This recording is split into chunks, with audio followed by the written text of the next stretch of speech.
شب نیمہ شعبان، شب 15 شعبان، شب دعا، شب توبہ، شان توبہ. توبہ کیا ہے؟ توبہ کیوں ہے؟ کچھ واقعات، کچھ آیات، کچھ دل کی بات، کچھ قصے، کچھ مثالیں، یہ سب کچھ انشاءاللہ اگلے کچھ منٹ میں. اندھیرا پھیل چکا تھا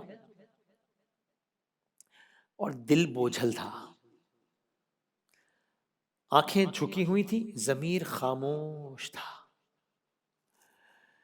یہ کسی ایک شخص کی کہانی نہیں ہے، یہ شاید ہر شخص کی ہی کہانی ہے. یہ ہر اس انسان کی کہانی ہے جو گناہ کے بعد سوچتا ہے کیا میرے لیے واپسی کا کوئی راستہ باقی ہے. دنیا میں دیکھیں، آپ کہتے ہیں جی کچھ ریورسیبل چیزیں، کچھ ارریورسیبل چیزیں. بڑا جب کوئی بلنڈر ہو جاتا ہے انسان سے صحت کے حوالے سے، اللہ نہ کرے ڈاکٹر نے بتایا بیماری ہے، پہلا خیال ہی آتا ہے ذہن میں، یا کچھ غلطی ہو جائے پہلا خیال کیا آتا ہے ذہن میں؟ یہ ریورسیبل ہے کہ نہیں ہے؟ انڈو ہو سکتا ہے کہ نہیں ہو سکتا؟ اور انسان دل میں دعا کرتا ہے اللہ کرے ریورسیبل ہوئے تو میں کچھ بھی کر کے اس کو ریورس کر لوں گا، مینج کر لوں گا. اگر ریورسیبل نہیں ہے تو کیا ہوگا؟ بیماری ہو گئی. ریورسیبل ہے مینج کر لوں گا. تو نہیں ریورسیبل ہے تو پھر کیا ہوگا؟ کتنا کرم ہے اس کی، اس ذات کا، کہ وہ ہمارا خالق ہے، مالک ہے، روز جزا کا مالک ہے، رحیم ہے.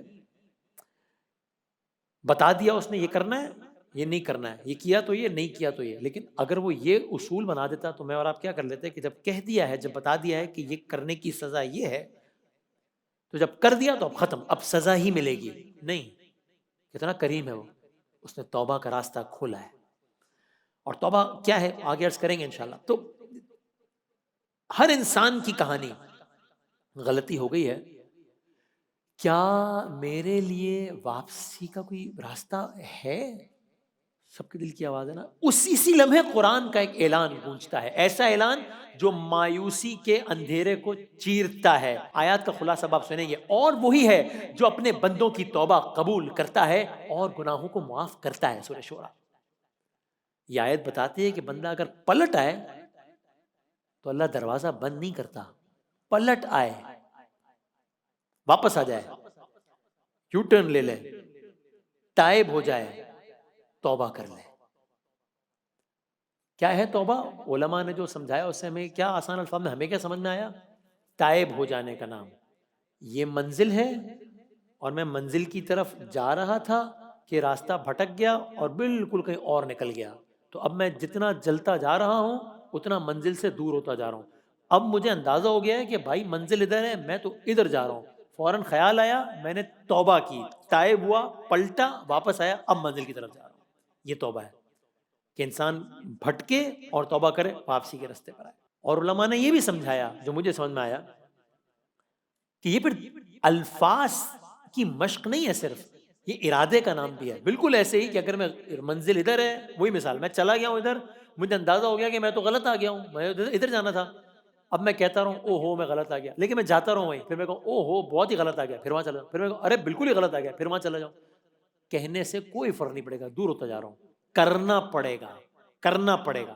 تو توبہ صرف کہنے کا نام نہیں ہے، کرنے کا نام ہے. توبہ کمزوری کا نام نہیں ہے، توبہ طاقت کا نام ہے.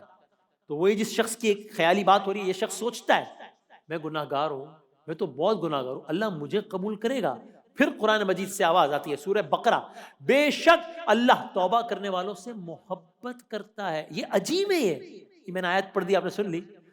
توبہ کرنے والوں سے توبہ کون کرے گا؟ یعنی یہ ہم لوگوں کی بات کر رہا ہوں، عام آدمی کی، کہ ہم تو غلطی ہو گئی تو توبہ کر رہے ہیں. ورنہ توبہ کے تو اور بھی بہت سارے زاویے ہیں، لیکن ابھی میں ایک عامیانہ اس پہ. تو جو خطا کار ہے وہ توبہ کر رہا ہے، اور اللہ ایک تو توبہ کا موقع دے رہا ہے، پھر توبہ کرنے والوں سے بھی محبت کرتا ہے اور پاک رہنے والوں سے محبت کرتا ہے. اور کتنی محبت، اس کے لیے بھی ایک واقعہ عرض کریں گے. اور قرآن صرف امید نہیں دلا رہا، حکم دے رہا ہے، اے سورہ تحریم، اے ایمان والو اللہ کی طرف سچی توبہ کرو. یہ آج کا یہ واقعہ کئی آیات کا اور سب کا خلاصہ بھی ہے. یہ حکم اس بندے سے جو بھی زندہ ہے، جس کی سانس چل رہی ہے، جس کا دل دھڑک رہا ہے. مگر ہوتا کیا ہے، شیطان کام کرتا ہے، فوراً سرگوشی کرتا ہے. کبھی کہتا ہے بہت معاملہ خراب ہو گیا ہے، بہت گناہ کر لیے ہیں، معافی کا کوئی چانس ہے نہیں. اور اسی سرگوشی کو توڑنے کے لیے اللہ خود بندے کو پکار کر فرماتا ہے، سورہ زمر کی آیت غالباً، اے میرے بندوں جنہوں نے اپنی جانوں پر زیادتی کی ہے، اللہ کی رحمت سے مایوس نہ ہونا، بے شک وہ تمام گناہوں کا معاف کرنے والا ہے۔ کیا بات ہے! تو پتہ چلا مایوسی ایمان کی زبان نہیں ہے، مایوسی شیطان کی آواز ہے۔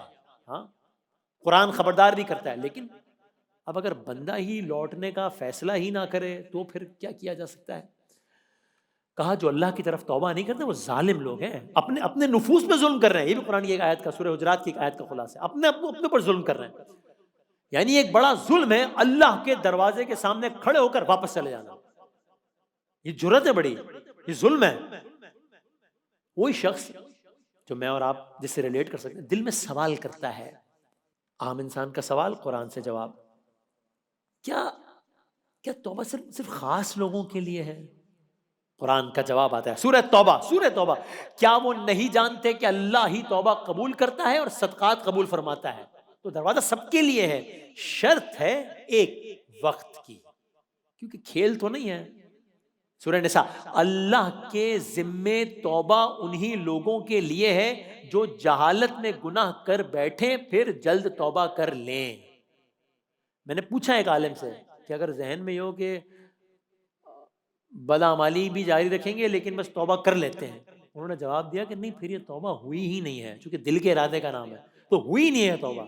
اگر دل میں یہ خیال ہے کہ ٹھیک ہے کام بھی جاری رکھیں گے لیکن توبہ بھی کر لیتے ہیں، یہ دو ضد ہیں ایک دوسرے کی۔ ہاں، اس نیت سے ہو کہ اب اس عمل کو دوبارہ انجام نہیں دیں گے، پھر خطا ہو جائے پھر اس نیت سے توبہ کریں۔ اور پھر سخت تنبیہ ان لوگوں کی توبہ نہیں جو گناہ کرتے رہتے ہیں۔ ابھی بھی سورہ نساء کی ایک آیت کا خلاصہ ہے، یہاں تک کہ جب موت آ جاتی ہے تو کہتے ہیں اب میں توبہ کرتا ہوں، too late which means one thing، ہم لوگ لائف کے ہر مومنٹ پہ رسک اسیسمنٹ کرتے ہیں نا، انویسٹمنٹ کرنی ہے یار، رسک کا ایلیمنٹ کتنا ہے، یہ کرنا ہے، رسک کا ایلیمنٹ کتنا ہے۔ اگر کوئی کہے یار اس میں رسک ہے 10 روپے کا نقصان ہوگا، چلو لے لیتے ہیں چانس۔ کوئی کہ 10 ارب کا نقصان ہوگا، نہیں بہت بڑا رسک ہے بھائی، یہ چانس نہیں لینا۔ یہ جو کہا جا رہا ہے اس آیت میں کہ موت مطلب اب بس پھر لیٹ ہو جائے گا، اس سے ایک بات سمجھ میں آ رہی ہے، توبہ کو کل پہ چھوڑنا نہیں، میں ریفریز کر لیتا ہوں، توبہ کو اگلے پل پہ چھوڑنا بہت بڑا رسک ہے۔ اس لیے کہ اگر زندگی کا ناطہ ٹوٹ گیا بس پھر آگے معاملہ بہت سخت ہے۔